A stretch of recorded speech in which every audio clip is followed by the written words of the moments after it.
Hello, welcome back to the channel.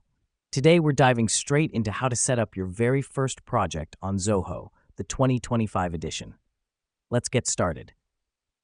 The first step is to log into your Zoho account. If you don't have one yet, it's straightforward to create one on the Zoho website. Now, why is this important? Well, your Zoho account is your gateway to all the excellent project management tools that Zoho has to offer.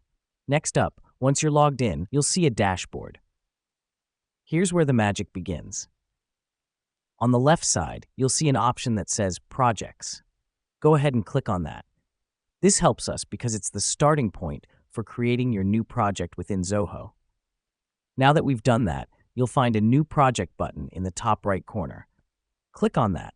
This is where you give life to your project by providing it with a name, description, and timeline. The reason we do this is to lay a solid foundation for your project, giving it direction and structure right from the beginning.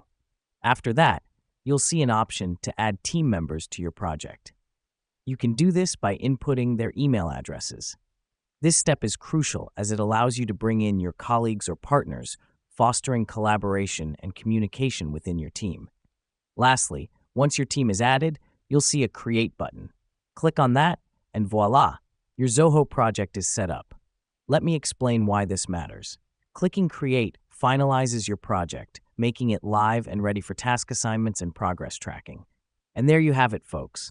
In just a few simple steps, you've set up your first Zoho project. Remember, project management is all about organization and communication, and Zoho is a fantastic tool to help you achieve just that. Thanks for tuning in, and until next time, keep those projects moving.